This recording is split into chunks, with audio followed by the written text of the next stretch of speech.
que se acerque a ti y encienda hoy tu altar. Déjalo. Dice Pablo, siervo de Cristo Jesús, llamado a ser apóstol, apartado para el Evangelio de Dios, que él ya había prometido por medio de sus profetas en las Santas Escrituras, acerca de su Hijo que nació de la descendencia de David según la carne, y que fue declarado Hijo de Dios con poder conforme al Espíritu de santidad, por la resurrección de entre los muertos, nuestro Señor Jesucristo, por medio de quien hemos recibido la gracia y el apostolado para promover la obediencia a la fe entre todos los gentiles, por amor a su nombre, entre los cuales estáis también vosotros, llamados de Jesucristo. El viernes pasado hablábamos un poco acerca de que el apóstol Pablo era un hombre muy particular, sin ninguna características físicas extraordinarias. Al contrario, las características físicas no le favorecían. Sin embargo, había sido llamado por Dios para desarrollar un apostolado igual que los 12 apóstoles que habían caminado con el Señor, y diría yo distinto y quizás con mayor fuerza y mayor proyección, llamado él directamente a ministrar a la gentilidad. Esa fue la comisión que le dieron al apóstol Pablo.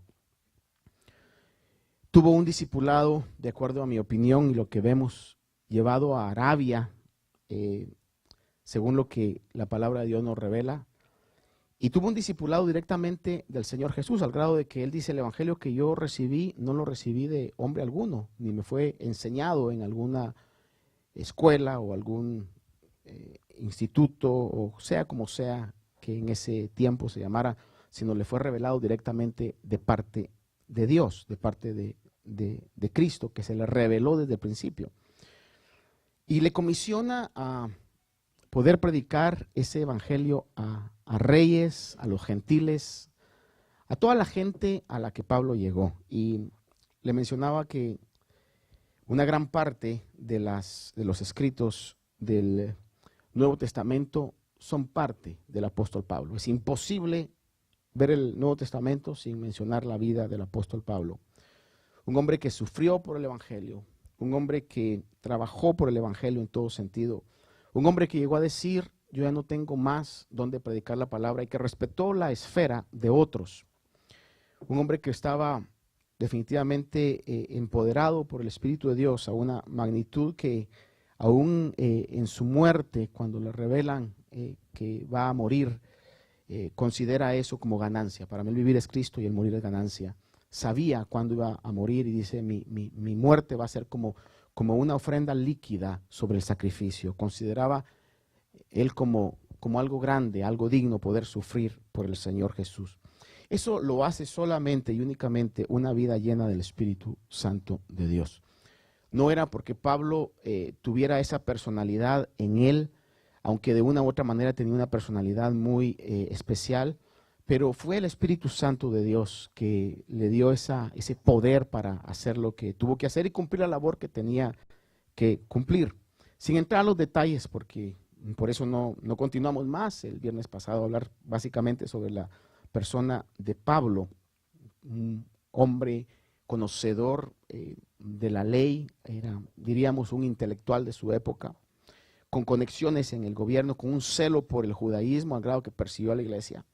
En fin, él, cuando comienza la carta a los romanos, que algunos teólogos y estudiosos de la palabra, cuando digo de esto, no es porque yo no lo sea, usted no lo sea, pero hay gente que tiene más, diría yo, profundidad en el estudio de la palabra, quizás aquellos que han estudiado y conocen a profundidad los lenguajes bíblicos, el hebreo, el griego, y todos los vocablos, no solamente los lenguajes, sino las maneras en las que está escrita la Biblia, todas las maneras en que se escribe la Biblia. Entre ellos llegan a reconocer que Romanos es como la constitución del cristiano. Oiga bien esto, como la constitución del cristiano. En otras palabras, pone las leyes sobre las cuales el evangelio se construye. Y es muy importante reconocer esto, y es muy importante poder nosotros estudiar Romanos por esa importancia que ha tenido durante toda la historia. Voy a usar esto con mucho cuidado, no porque, ¿cómo decirlo? Grandes hombres de la historia en el Evangelio, y digo cuidado porque el término grande es peligroso, ¿verdad? Pero por decir algo, o prominentes o distinguidos hombres en la historia del Evangelio, por mencionarle quizás el más famoso, Martín Lutero, fue en el estudio de la carta a los Romanos que tuvo el despertar a la realidad de lo que era el Evangelio de la gracia de Dios. Por eso es que algunos consideran Romanos como la constitución del Evangelio. Es decir, pone las bases sobre ello. Y al ver el versículo número 3, dice que el Evangelio, el 2 dice que el Evangelio ya había sido prometido por medio de los profetas en las Escrituras. Y el 3 dice que este Evangelio era acerca de su Hijo, que nació de la descendencia de David según la carne. Importante conocer esto, que viene del versículo 2, porque cuando el Evangelio comenzó a tomar fuerza, los judíos decían que era una doctrina nueva. La conocían como una doctrina nueva que desviaba a los judíos del judaísmo. Sin embargo, el Evangelio no era nuevo. Simplemente que se estaba manifestando lo que estaba oculto desde mucho tiempo atrás. Los judíos decían que era una nueva doctrina, pero el Evangelio realmente lo que eran las noticias de Dios y las buenas noticias de Dios al mundo. Lo leemos en el versículo 4, donde dice de que fue declarado Jesús, Hijo de Dios con poder, conforme al Espíritu de santidad por medio de la resurrección de entre los muertos. Ahora, fíjese que el Evangelio no solamente es de Dios, sino que el Evangelio en la Biblia también se le atribuye a Jesucristo. Porque Jesucristo, el Espíritu y Dios son uno. Dice en Marcos, capítulo 1, verso 1, dice, principio del Evangelio de Jesucristo, Hijo de Dios. Aquí ya no se dice el Evangelio de Dios, sino el Evangelio de Jesucristo. Pero es el mismo Evangelio. El Evangelio de Dios y el Evangelio de Jesucristo es el mismo, porque Dios Padre y Jesucristo son uno también. Romanos 1:16, en este capítulo 1 y verso 16, el apóstol Pablo habla y dice un verso que es famosísimo, dice, no me avergüenzo del Evangelio, pues es el poder de Dios para la salvación de todo el que cree, del judío primeramente y también del griego. Le voy a leer cómo dice la traducción lenguaje actual sobre esto. Cuando hablamos del poder de Dios, creemos, bueno, el Evangelio es el poder de Dios que echa fuera demonios, que sana enfermos, que hace milagros y portentos, terremotos. Amén. Pero más que eso, lo que la palabra está diciendo es, el Evangelio es la autoridad de Dios para otorgar salvación a quien Él quiera otorgar salvación. Es decir, es la autoridad que tiene, como la autoridad que tiene un juez para declarar a alguien culpable y declarar a alguien inocente. Como la autoridad que tiene alguien que está en autoridad para poder dar un veredicto acerca de alguien. Y Pablo dice, no me avergüenzo del Evangelio. Recuerde que era una doctrina nueva, una doctrina donde estoy seguro, y por eso es que la palabra de Dios, cuando Pablo escribe, dice, no me avergüenzo del Evangelio. Porque para los judíos que se esforzaban tanto por alcanzar una justicia, que llegara el apóstol Pablo a decir, ya no es necesario hacer todo lo que la ley dice, solamente es necesario creer en Jesús. Era una cuestión que en algún momento causaba hasta burla y risa. ¿Cómo está re loco? ¿Cómo está diciendo que no hay que hacer todo lo que la ley dice, sino que ahora con creer en que todo el pago de nuestra maldad cayó en Cristo o en el que ellos llaman el Mesías, ahora somos salvos? Traía en cierto sentido la predicación de ese mensaje, que no era nuevo, pero ellos lo consideraban nuevo, como vergüenza y como burla. Me recuerdo, y le he comentado esto, que una vez hablando con un casi rabí, porque según él me dijo, ya casi estaba por cerrar sus estudios rabínicos en Israel, él decía, el problema que nosotros tenemos con ustedes los cristianos es que ustedes dicen que solamente necesitan creer en Jesús y eso los justifica. Y decía, es que eso es imposible. Y lo decía en una manera que pude entender yo el significado quizás a una magnitud muy pequeña de lo que Pablo y la iglesia del principio, los apóstoles, vivieron. Era algo como decir, qué locura más grande, ¿cómo pueden pensar eso? Eso es totalmente absurdo. Por eso, cuando dice acá, no me avergüenzo del evangelio, porque es la autoridad, es el poder de Dios. Dice, para la salvación de todo el que cree. Fíjese que el verso no dice, es el poder de Dios para la liberación, o es el poder de Dios para la sanidad. Es el poder de Dios para la salvación. Es la autoridad que tiene Dios para salvar a aquel que cree en Jesús. La TLA dice de esta manera, no me da vergüenza anunciar esta buena noticia. Gracias al poder de Dios, todos los que la escuchan y creen en Jesús son salvados, no importa si son judíos o no lo son. Ahora, vea esto en una sociedad tan celosa de sus leyes, de sus costumbres, que llegara Pablo siendo un ícono, siendo una persona importante, ahora llegara transformado después de ese discipulado que había tenido con Jesús, con este mensaje diciendo, yo sé lo que ustedes están pensando, pero es la realidad. La buena noticia del cielo es que ya no es necesario hacer nada más que creer en Jesús para ser salvo. Por eso decía, y aunque este mensaje, interpreto esto, aunque este mensaje pueda ser criticado y se rían del mensaje, pero es la buena noticia del cielo. ¿Sí me explico, hermano? No me avergüenzo del evangelio porque es la autoridad, es el poder de Dios para salvación de aquel que cree. Y me gusta cómo lo traduce la TLA, que dice, no importa si son judíos o no lo son. Eso era, hermano, como un balde de agua fría para toda la justicia de las normas del judaísmo. Primera de Corintios 15 resume lo que es el evangelio. Primera de Corintios 15 del 1 al 4, le voy a leer, dice, el apóstol Pablo también que escribe esta carta, dice, ahora os hago saber, hermanos, el evangelio que os prediqué, el cual también recibisteis, en el cual también estáis firmes, por el cual también sois salvos, si retenéis la palabra que os prediqué, a no ser que hayáis creído en vano. Ahora, oiga esto, la iglesia del principio que comenzó primeramente judía y luego se fue expandiendo porque el Señor le dijo que comenzaran en Jerusalén, luego en Samaria, en Judea y hasta lo último de la tierra. Entonces comenzó siendo judía, era atacada por el judaísmo, diciendo, no, usted sabe que la palabra de Dios revela hechos donde, en caso de la carta a los Gálatas, donde el apóstol Pablo tiene que defender la fe, porque dice, los están haciendo que se vuelvan otra vez al judaísmo, pero eso ya no es necesario, ese es un pacto viejo.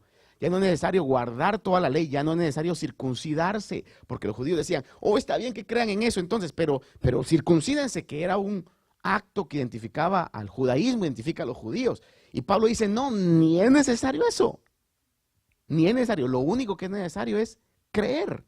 ¿Creer qué? Importante, creer qué. Lo que dice 1 Corintios es que creamos y retengamos esa palabra. Dice, porque os entregué en primer lugar lo mismo que recibí. ¿Qué es lo que tenemos que creer? Que Cristo murió por nuestros pecados, conforme a las Escrituras. Recuérdese que no era una doctrina nueva. Esto venía siendo profetizado desde hace mucho tiempo atrás. Y Cristo vino a hacer el cumplimiento de todas esas profecías. Entonces, la buena noticia del cielo, ¿qué es? Que Cristo murió por nuestros pecados. Que Él es el pago de nuestros pecados. Y esto fue conforme a las Escrituras. Eso estaba profetizado. Él vino en el tiempo correcto, en el lugar correcto, de la descendencia correcta.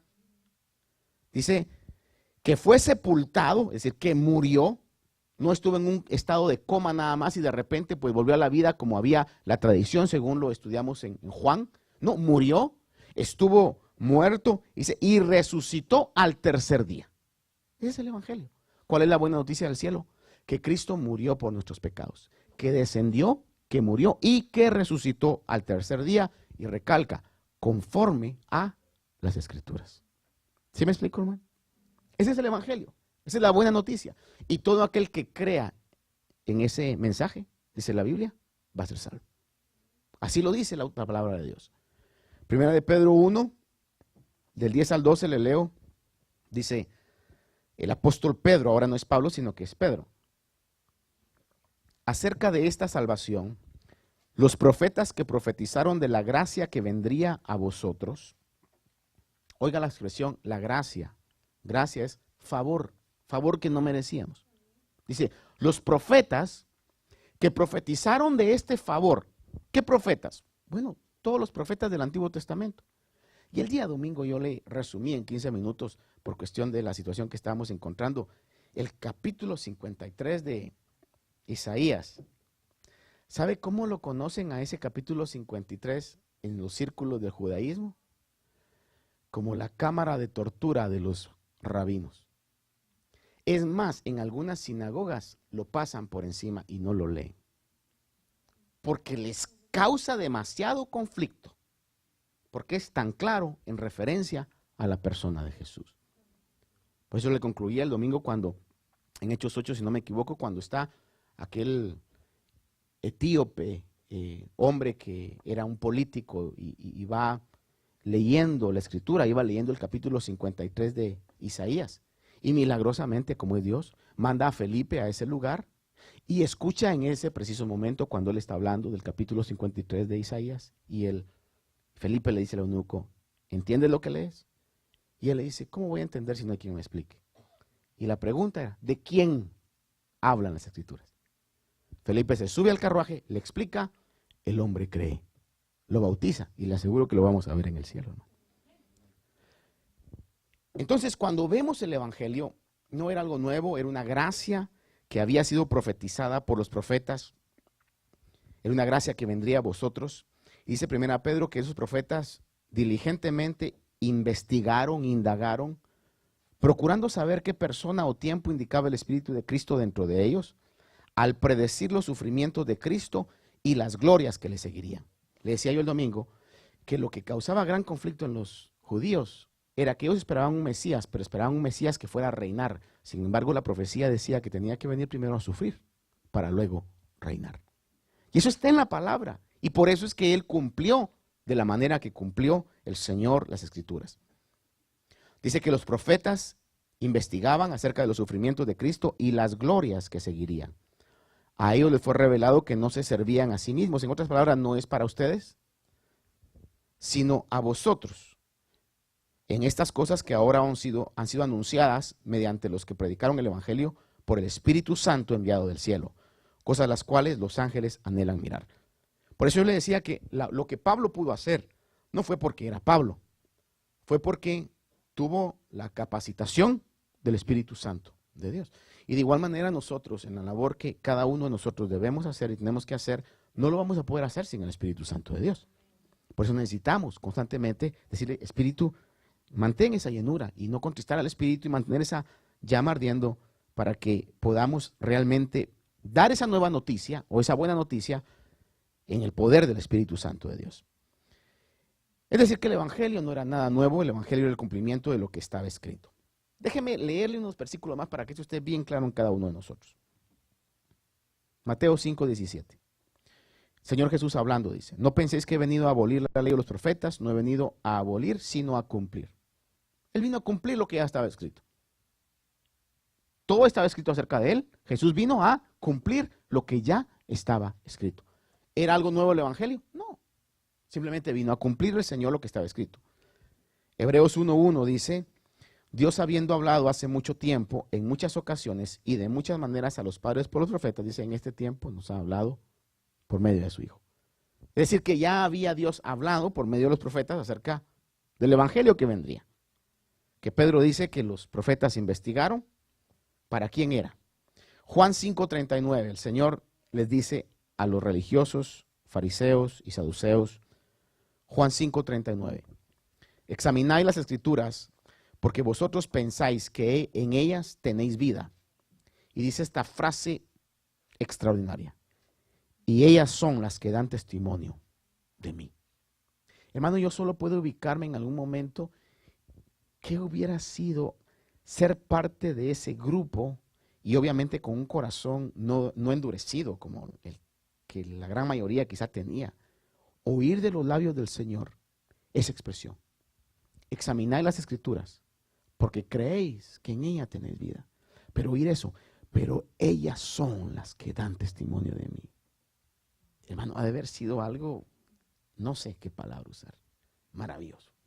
Saber que ahí estaba el cumplimiento de todas las profecías del Antiguo Testamento. ¿O cómo hubiera sido estar en la sinagoga cuando el Señor comenzó a abrir el rollo y comenzó a leer al profeta Isaías? Y comenzar a leer, el Espíritu del Señor está sobre mí por cuanto me ha ungido el Señor, y comenzar a leer eso y saber y oír las palabras que Jesús en ese momento dice, hoy se ha cumplido esta escritura. Ha de haber sido algo extremadamente lindo. Le digo honestamente, con un corazón sincero, con un corazón abierto. Quizás la mayoría tenía realmente un corazón endurecido y no pudieron ver eso, al contrario, se llenaban de rabia y de ira. Pero realmente eso es lo que estaba pasando en el mundo espiritual, en el universo. Lo que estaba pasando es que se estaba cumpliendo todo lo que había sido profetizado anteriormente. En Hechos capítulo 26, versículos 22 y 23, dice, así que habiendo recibido ayuda de Dios, continúo hasta este día testificando tanto a pequeños como a grandes, no declarando más de lo que los profetas y Moisés dijeron que sucedería, que el Cristo había de padecer y que por motivo de su resurrección de entre los muertos, él debía ser el primero en proclamar luz tanto al pueblo judío como a los gentiles. Es decir, hay suficientes escrituras que dan fundamento, dan peso acerca de que el evangelio no era absolutamente nada nuevo. Vino el Señor a cumplir lo que ya estaba escrito. Y le voy a leer en Hebreos capítulo 8, versos 6 en adelante. Si usted lo tiene, lo lee conmigo, si no se lo leo. Dice, pero ahora él ha obtenido un ministerio tanto mejor, por cuanto es también el mediador de un mejor pacto, establecido sobre mejores promesas. Pues si aquel primer pacto hubiera sido sin defecto, no hubiera buscado lugar para el segundo. Porque reprochándolos, él dice, mirad que vienen días, dice el Señor, en que estableceré, oiga esta frase, es importante, un nuevo pacto. Por favor, diga conmigo hoy, un nuevo pacto. Eso es el evangelio, un nuevo pacto. Con la casa de Israel y con la casa de Judá, no como el pacto que hice con sus padres el día que los tomé de la mano para sacarlos de la tierra de Egipto, porque no permanecieron en mi pacto, y yo me desatendí de ellos, dice el Señor, porque este es el pacto que yo haré con la casa de Israel después de aquellos días, dice el Señor. Y quizás aquí usted diga, pastor, pero ahí está diciendo que era un pacto que hizo con la casa de Israel, entonces, ¿y nosotros qué? Por eso es que la palabra de Dios y el apóstol Pablo es muy claro cuando habla y dice que no es israelita el que lo es de sangre, sino el que lo es de corazón. Entonces el nuevo pacto es para todos aquellos que tienen esa identificación con la fe de Abraham. Y dice que este nuevo pacto, dice el Señor, pondré mis leyes en la mente de ellos y las escribiré en sus corazones. Y yo seré su Dios y ellos serán mi pueblo. Y ninguno de ellos enseñará a su conciudadano ni ninguno a su hermano diciendo, conoce al Señor, porque todos me conocerán desde el menor hasta el mayor de ellos. Pues tendré misericordia de sus iniquidades y nunca más me acordaré de sus pecados. Oiga solo esa frase y dígame usted si esa no es una buena noticia para todos nosotros pecadores. Que el Señor Dios diga, tendré misericordia de sus iniquidades y nunca más me acordaré de sus pecados. Dígame usted si eso no es buena noticia. Es una maravillosa noticia. Es algo, hermano, que la Escritura está diciendo que Dios, por el sacrificio de su Hijo, ahí cargó el pecado del mundo, y lo único que Él quiere es que pongamos nuestra fe y creamos y aceptemos el regalo de Dios. Y dice, si eso pasa, hermano, y esto, mire, por eso le digo que es la constitución, o le llaman algunos, y con mucha razón, la constitución del creyente. Si alguien dice, pastor, fulano de tal, ¿será que es salvo? Mírelo, mire cómo anda. Mire, hermano, si sigue creyendo, Dios se encargará de cada uno. Pero el que siga creyendo, la fe es lo que nos otorga la salvación. Que las recompensas van a ser distintas, eso también es totalmente distinto. Pero por la autoridad de la palabra de Dios, Dios que no miente, dice que en el nuevo pacto, un pacto más maravilloso, hermano, dice de que nunca más se acordará de sus pecados y de sus iniquidades. Por eso podemos alabar al Señor. Y le aseguro que de todos los que estamos aquí, ninguno mereciera levantar manos al Señor porque algún pecadillo tenemos. Tuvimos o tendremos. Sin embargo, podemos llegar delante de Dios con confianza porque sabemos que los pecados que hemos cometido, si nosotros seguimos creyendo la palabra de Dios, son perdonados y el Señor no se acuerda de nuestras iniquidades. ¿Se imagina que Dios tuviera, hoy sí, ¿verdad? Ahora sí que levantando manita, ¿verdad? Y no te acordás. Hermano, ¿quién podría acercarse? El libro de Hebreos habla, dice que nos acerquemos con confianza. ¿Ante el trono de qué? De la gracia, diga conmigo, ante el trono de la gracia. No el trono de la justicia, ante el trono de la gracia. Acerquémonos confiadamente ante el trono de la gracia. Buenas noticias, hermanos. El evangelio son buenas noticias. Por eso, más que predicar condenación y que los impíos se van a ir al infierno y se van a quemar por los siglos, creo que lo principal que tenemos que predicar a la iglesia son las buenas noticias. Todavía hay salvación. Dios envía a su Hijo. Hay salvación. Si creemos en Él, Él no se va a acordar de sus pecados, no se va a acordar de sus iniquidades. Es el evangelio de las buenas noticias. Ahora, la resurrección del Señor de los muertos es vital, es importante para el mensaje del evangelio, porque es la evidencia más firme y más segura de que Jesús es el Hijo de Dios. La evidencia más firme y más segura, lo repito, de que Jesús es el Hijo de Dios es que nadie ha muerto y ha resucitado por su propia cuenta para dar testimonio del poder de Dios. Solamente Jesús. Es lo que los cristianos creemos. Por eso es que cuando usted mira en Romanos 10, dice que si crees en tu corazón que Jesús es el Señor y que Dios lo levantó de entre los muertos, eres salvo. Creemos que Jesús resucitó. Romanos 10, del 8 al 10, dice, cerca de ti está la palabra en tu boca y en tu corazón, la palabra de fe que predicamos, que si confiesas con tu boca que Jesús por Señor y crees en tu corazón que Dios lo resucitó entre los muertos, serás salvo. Porque con el corazón se cree para justicia y con la boca se confiesa para salvación. Lea conmigo el versículo 5 y 6 una vez de Romanos 1. Dice, ¿por medio de quién? Hablando de Jesús resucitado, porque el verso 4 nos está hablando de que Jesús resucitó. Dice el verso 5, por medio de quién hemos recibido la gracia y el apostolado para promover la obediencia a la fe entre todos los gentiles, por amor a su nombre, entre los cuales estáis también vosotros, llamados de Jesucristo. Esto es importantísimo. En este versículo es la primera mención que se hace de la palabra gracia. Dice aquí, hemos recibido la gracia y el apostolado. Es la primera mención de la palabra gracia, que es un favor que no merecíamos. La salvación es un regalo totalmente de Dios, separado de cualquier esfuerzo o de cualquier logro humano. Importante. La salvación es un regalo de Dios, separado de cualquier esfuerzo o logro humano. Yo sé que estas cosas quizás usted las sabe, pero déjeme recalcarlas en nuestros corazones y en nuestras mentes. Capítulo 3, verso 24 de Romanos dice, siendo justificados gratuitamente por su gracia, por medio de la redención que es en Cristo Jesús. Siendo justificados gratuitamente por medio de su gracia. Es un regalo que Él ha dado. No hay nada que nosotros hayamos hecho o podamos hacer para ganarnos la salvación. Absolutamente nada. Nadie puede llegar delante de Dios queriendo comprar la salvación. No hay nada que pueda comprar esa salvación. Romanos 3:27 dice, ¿dónde está la jactancia? Queda excluida. ¿Por cuál ley? ¿La de las obras? No, sino por la ley de la fe. ¿Qué es lo que está diciendo ahí?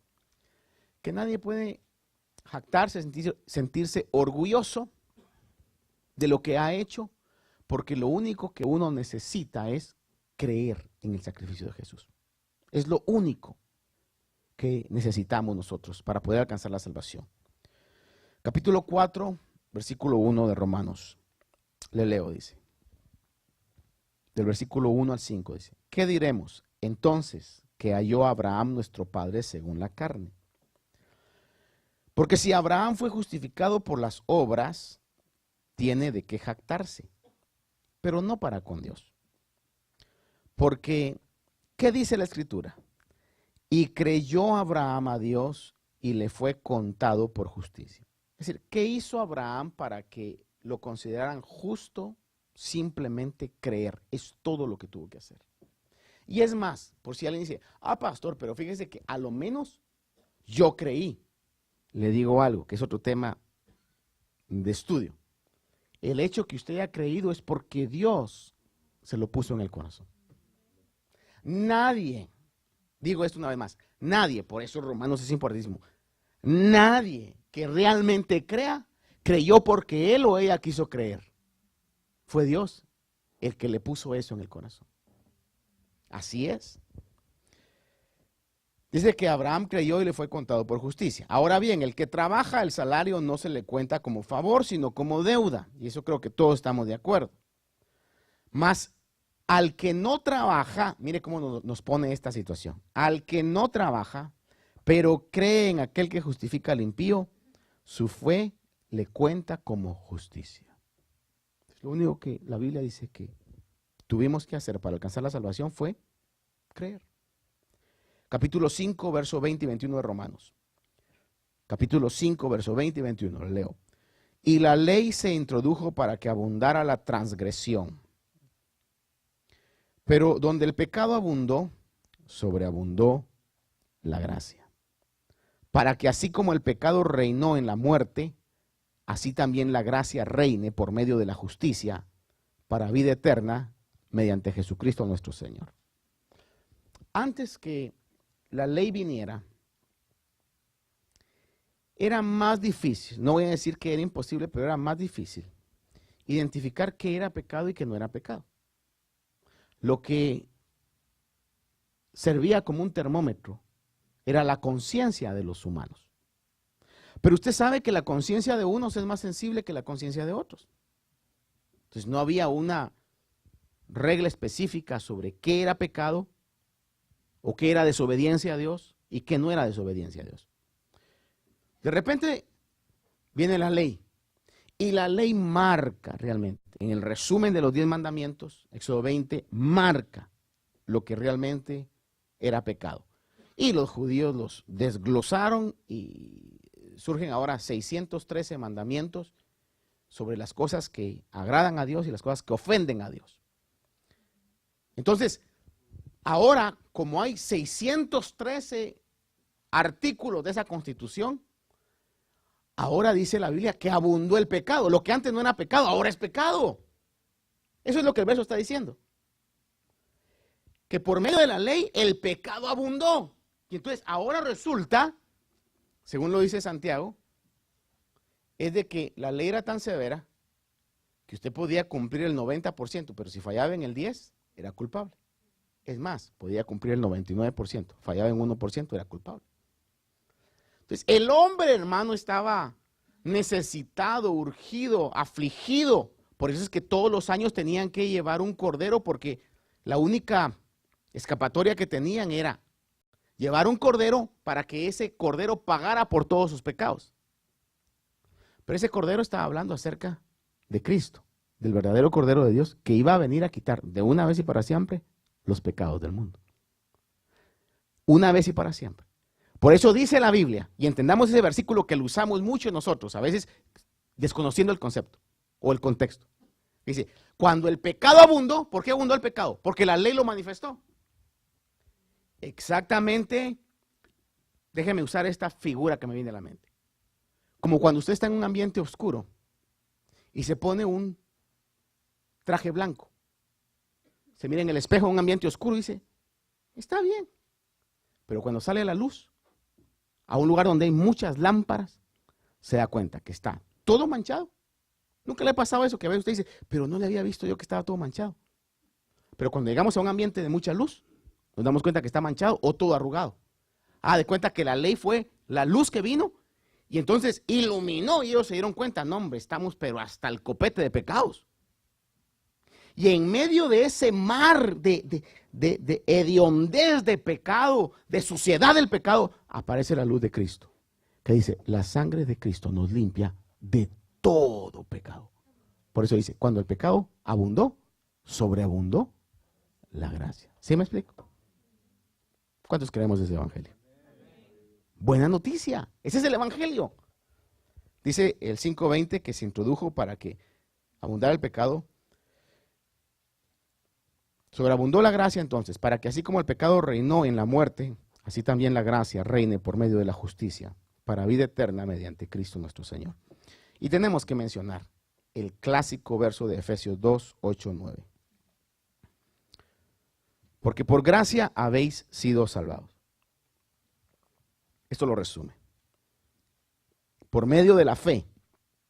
Y esto no de vosotros. Me gusta cómo Pablo lo recalca, ¿verdad? Sabía que tenía que poner esas palabras por medio del Espíritu. Y esto no de vosotros, sino que es un regalo de Dios. Por eso le digo, si alguien dice, hermano, pero a lo menos tuve fe, Pablo dice, y eso ni siquiera vino de ustedes. ¿Sí me explico, hermano? Dice aquí la palabra del apóstol Pablo en el clásico verso de Efesios, somos salvos por medio de la fe. Y eso no crean que vino de ustedes, sino que aún la fe fue un regalo de Dios, don de Dios. No por obras, para que nadie se gloríe. Y solo déjeme leer este versículo que creo que vamos a entrar en más detalle, Dios nos lo permita, en los siguientes estudios. Pero cuando vemos en el versículo 5 y 6, termina diciendo el verso 6 que vosotros llamados de Jesucristo. Oiga esa expresión, llamados de Jesucristo. Romanos 8, del 28 al 30, es un versículo que no podemos quitar de la Escritura, aunque cause mucho conflicto para muchos. Dice, y sabemos que para los que aman a Dios, todas las cosas cooperan para bien. ¿Cuántos creemos eso? Las cosas que no entendemos, cooperan para bien. Las cosas que a veces nos pueden doler, cooperan para bien. Las cosas que nos traen gran gozo y alegría, cooperan para bien. Los cambios políticos cooperan para bien. Los cambios climáticos cooperan para bien. Las situaciones y conflictos en el trabajo, la escuela, familia, cooperan para bien. Conflictos en la iglesia, en ministerios, cooperan para bien. Dice aquí, los que aman a Dios, todas las cosas cooperan para bien. Mire, hermano, por eso es que no podemos jactarnos. Porque estamos metidos, llamados por la gracia de Dios, guardados por el poder de Dios, por la providencia de Dios.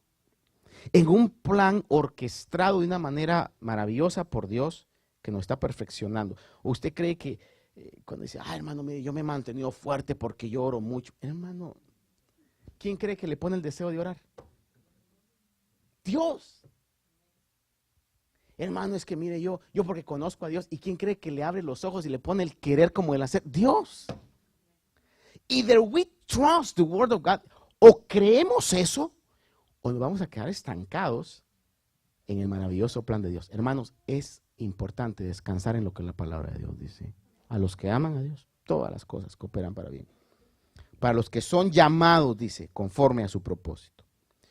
Y este es el verso que dice, porque a los que antes o de antemano conoció, también los predestinó a ser hechos conforme a la imagen de su Hijo, para que Él sea el primogénito entre muchos hermanos. Y a los que predestinó, a estos también llamó. En otras palabras está diciendo la Biblia, yo sé que usted esto lo sabe, que en algún momento usted y yo estábamos en la mente de Dios, hubo un conocimiento de Dios a nuestra vida. Cuando hablábamos el viernes pasado acerca del apóstol Pablo, veíamos que llegó al conocimiento, entre comillas, de su ministerio cuando ya estaba en una edad adulta. Sin embargo, él revela y dice que Dios lo había escogido desde que estaba en el vientre de su madre. Y estaba arrastrando a la iglesia, imagínense. Arrastrando a la iglesia, matando, porque aunque él no lo haya hecho, él fue el que estaba al mando del asesinato de Esteban. Matando a los diáconos de la iglesia, a pedradas. El hombre que había sido escogido desde el vientre de su madre. God is in control. Dios está en control de todas las cosas. Usted quizá me dirá, pastor, Usted está peor que Walt Disney, que el Señor reprenda, ¿verdad?, toda esa comparación, ¿verdad? Pero cree esas cosas y tengo que responderle, no me avergüenzo del Evangelio, porque es el poder de Dios para salvación de todo el que cree ese mensaje. Que Dios esté en control, que en su mano están todas las cosas, que fuimos conocidos por Él, nos predestinó, nos llamó. Dice, y a los que predestinó a estos también llamó, y a los que llamó a estos también justificó, y a los que justificó también glorificó. Por eso es que el apóstol Pablo habla en Filipenses, dice, de que está convencido de algo, que el que comenzó en vosotros la buena obra, la perfeccionará hasta el día de Cristo. Padre bendito, yo te agradezco, porque reconozco esta noche que mi mente no puede comprender la grandeza de tu plan, Señor.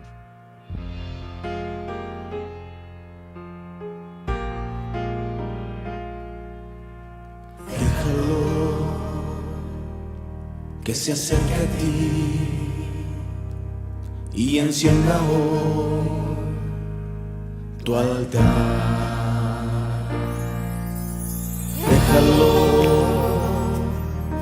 que revele en ti cada día más su voluntad. Déjalo que moldee en ti la vasija que Él quiere usar. Déjalo que gobierne en ti, déjalo que gobierne en ti. Entrégale al Señor tu caminar. Déjalo que gobierne en ti, déjalo que gobierne en ti.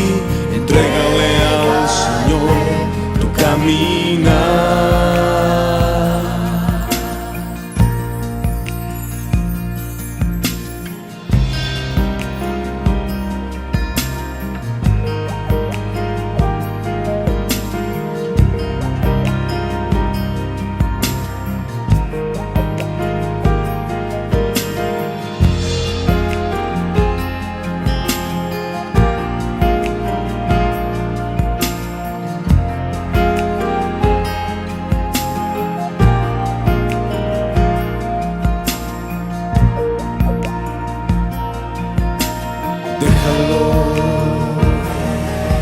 Que se acerque a ti y encienda hoy tu altar.